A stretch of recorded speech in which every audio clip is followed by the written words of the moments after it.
مغربی ایشیا تنازع میں اسلام آباد میں امریکہ اور ایران کے درمیان جنگ بندی سے متعلق بات چیت کسی معاہدے یا آئندہ مذاکرات کے لیے کسی طے شدہ تاریخ کے بغیر ختم ہو جانے کے بعد ایک نیا موڑ آ گیا ہے۔ امریکی صدر ڈونلڈ ٹرمپ نے اعلان کیا ہے کہ امریکی بحریہ فوری طور پر آبنائے ہرمز کا راستہ ان جہازوں کے لیے روکے گی جنہوں نے ایران کو ٹول ٹیکس دیا ہے۔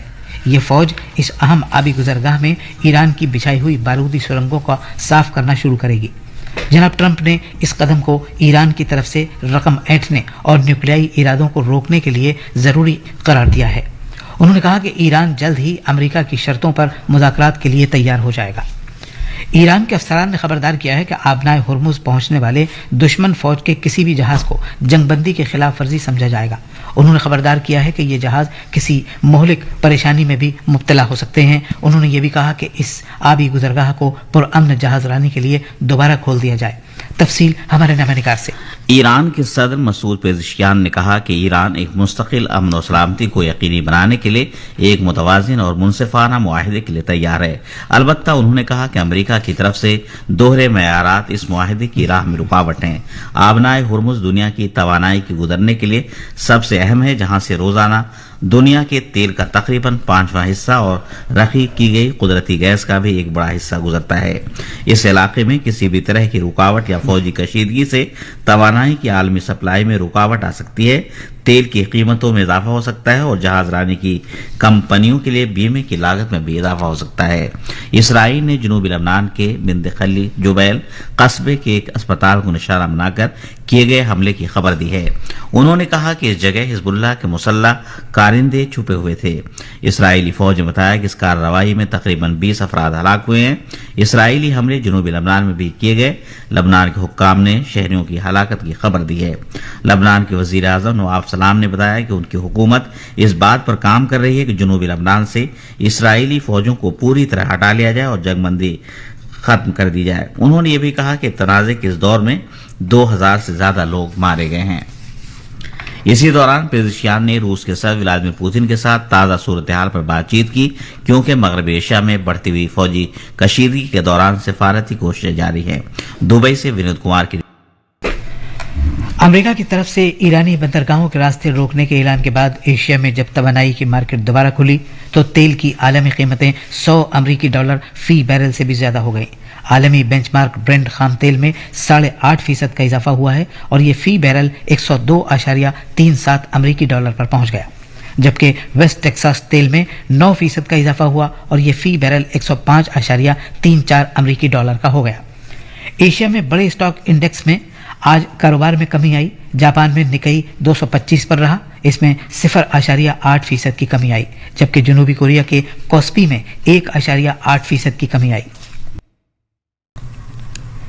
آزمودہ کار گلوکارہ آشا بھوسلے کی آخری رسوم آج شام 4 بجے ممبئی کے شیواجی پارک میں پورے سرکاری اعزاز کے ساتھ ادا کی جائیں گی۔ وہ کل ممبئی کے ایک اسپتال میں 92 سال کی عمر میں انتقال کر گئیں۔ آشا بھوسلے کو ہفتے کی شام سینے میں انفیکشن اور کمزوری کے باعث بریچ کینڈی اسپتال میں داخل کرایا گیا تھا۔ آشا تائی کے نام سے معروف اس آزمودہ کار گلوکارہ کو پدم وبھوشن اور مہاراشٹر بھوشن ایوارڈ سے نوازا گیا تھا۔ لوگ آج دن میں 11 بجے لوور پریل کے کاسا گرینڈے میں، جہاں وہ رہتی تھیں، ان کا آخری دیدار کر سکتے ہیں اور خراج عقیدت پیش کر سکتے ہیں۔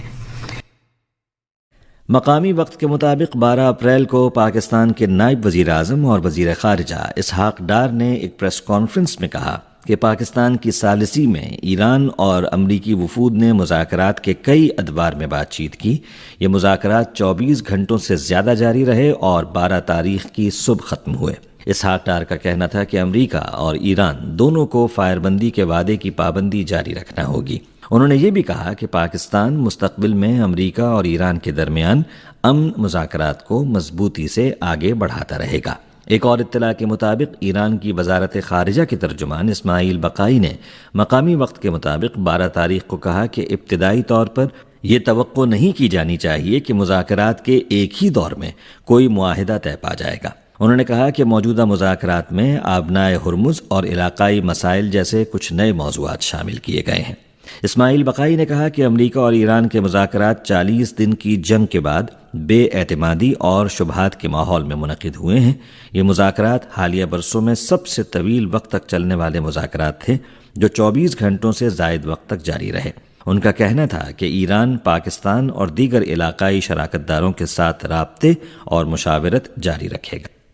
ایرانی ذرائع کی جانب سے مقامی وقت کے مطابق 12 تاریخ کو صبح سویرے کی اطلاع کے مطابق ایران اور امریکہ کے درمیان اسلام آباد میں ہونے والے مذاکرات ختم ہو چکے ہیں اور دونوں فریق کسی معاہدے پر نہیں پہنچ سکے۔ ایران نے کہا کہ اس کے مذاکراتی وفد نے پاکستان کے دارالحکومت اسلام آباد میں امریکہ کے ساتھ گزشتہ 24 گھنٹوں میں مذاکرات کے دوران ایران کے سیاسی، عسکری اور جوہری ٹیکنالوجی کے پرامن استعمال کے معاملات میں ایرانی عوام کے بنیادی حقوق کا مضبوطی سے تحفظ کیا اور امریکہ کی طرف سے کیے گئے ضرورت سے زیادہ مطالبات کو روکا۔ ایرانی اطلاعات کے مطابق امریکہ نے آبنائے ہرمز سے متعلق مسائل اور ایران سے جوہری مواد کی منتقلی جیسے معاملات میں مذاکرات کے ذریعے وہ کچھ حاصل کرنے کی کوشش کی جو اسے جنگ میں حاصل نہیں ہوا۔ ایران کے مطابق ایران نے فریم ورک معاہدے تک پہنچنے کے لیے امریکہ کی رہنمائی کے لیے کئی تحریکیں پیش کیں، لیکن امریکہ نے لالچ کی وجہ سے عقلیت اور عملیت پسندی کو کھو دیا۔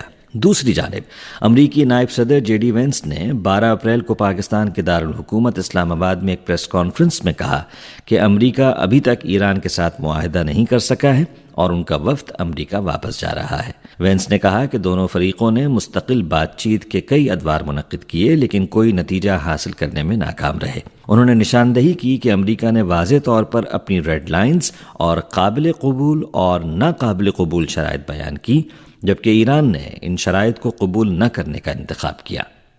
مقامی وقت کے مطابق 11 اپریل کو روس کی وزارت دفاع کی رپورٹ کے مطابق گزشتہ ایک دن میں روسی افواج نے یوکرین میں یوکرینی فوج کے استعمال کے لیے صنعتی، توانائی اور نقل و حمل کے بنیادی ڈھانچے کے اہداف، خودکار کشتیوں اور دور دراز پرواز کے ڈرونز کے سٹورز اور 152 علاقوں میں یوکرینی مسلح افواج اور غیر ملکی فوجیوں کے عارضی تعیناتی کے مقامات پر حملے کیے۔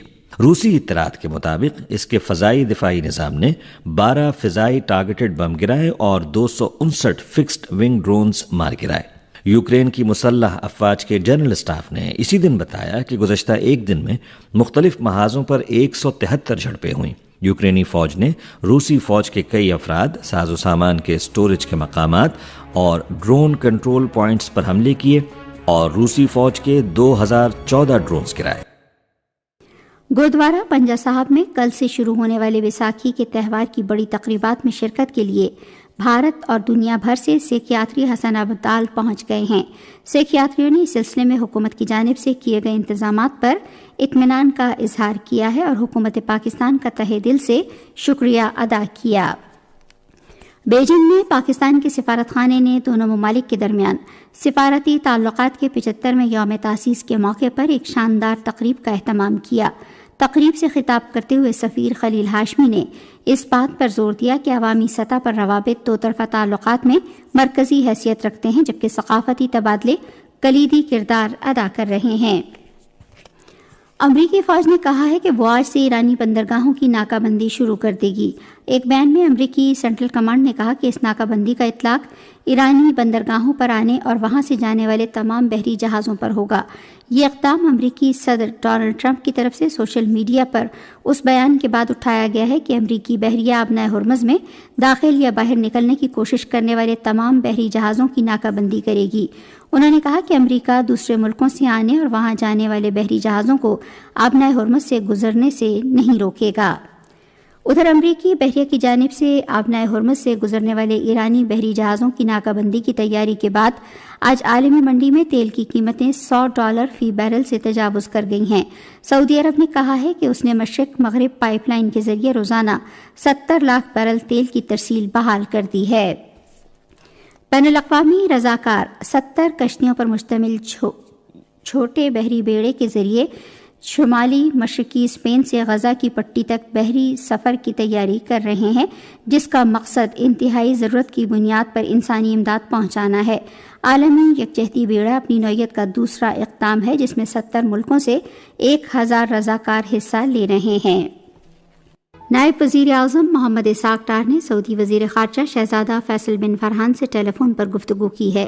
اسحاق ڈار نے سعودی وزیر خارجہ کو اسلام آباد مذاکرات کے حوالے سے پیش رفت سے آگاہ کیا۔ انہوں نے تمام فریقین پر زور دیا کہ وہ جنگ بندی کے وعدوں کی پاسداری کریں۔ مذاکرات میں پاکستان کی سہولت کاری کے کردار کو اجاگر کرتے ہوئے انہوں نے خطے اور اس سے باہر امن اور استحکام کے فروغ کے لیے تمام سفارتی کوششوں کی حمایت کے عزم کا اعادہ کیا۔ نائب وزیر اعظم محمد اسحاق ڈار نے ترکی کے وزیر خارجہ حکان فیدان سے بھی بات کی۔ گفتگو کے دوران نائب وزیر اعظم نے تمام فریقوں کی جنگ بندی کے وعدوں پر عمل کرنے کی اہمیت پر زور دیا۔ ترکی کے وزیر خارجہ نے ایران اور امریکہ کے درمیان مذاکرات میں سہولت کاری کے لیے پاکستان کے کردار کو سراہا۔ دونوں اطراف نے تمام سفارتی کوششوں کے لیے اپنی حمایت کا اعادہ کیا، جن کا مقصد بات چیت کو برقرار رکھنا اور خطے اور اس سے باہر امن اور استحکام کو فروغ دینا ہے۔ ترکی کے وزیر خارجہ نے نائب وزیر اعظم کو اس ماہ کے آخر میں ہونے والے انطالیہ ڈپلومیسی فورم کے لیے بھی دعوت دی۔ رات کراچی میں پاکستان سپر لیگ کے ایک میچ میں حیدرآباد کنگز مین نے اسلام آباد یونائیٹڈ کو 6 وکٹوں سے ہرا دیا۔ اسلام آباد یونائیٹڈ نے پہلے کھیلتے ہوئے مقررہ 20 اوورز میں 9 وکٹوں کے نقصان پر 153 رنز بنائے۔ جواب میں حیدرآباد کنگز مین نے ہدف 18.1 اوور میں 4 وکٹوں کے نقصان پر حاصل کر لیا۔ آج کراچی میں ملتان سلطانز کا مقابلہ پشاور زلمی سے ہوگا۔ میچ شام 7 بجے شروع ہوگا۔ اور اب موسم۔ محکمہ موسمیات کی پیشگوئی کے مطابق آئندہ 12 گھنٹوں کے دوران ملک کے بیشتر علاقوں میں موسم زیادہ تر خشک رہنے کا امکان ہے، تاہم بلوچستان کے شمالی اور مغربی علاقوں میں موسم جزوی طور پر ابرآلود رہے گا۔ آج صبح ریکارڈ کیا گیا بعض بڑے شہروں کا درجہ حرارت: اسلام آباد اور Muzaffarabad 13 degree centigrade, Lahore 20، Karachi 26، Peshawar 17، Quetta اور گلگت 11 اور مریض 7 degree centigrade. Srinagar, Pulwama, Baramulla, Anantnag, Shopian اور لیہ میں مطلع جزوی طور پر ابرآلود، جبکہ جموں میں موسم خشک رہے گا۔ آج صبح ریکارڈ کیا گیا درجہ حرارت: سری نگر، پلوامہ اور Shopian 7 degree centigrade, Anantnag اور Baramulla 6 degree centigrade, Jammu 16 اور لیہ 0 ڈگری سینٹی گریڈ۔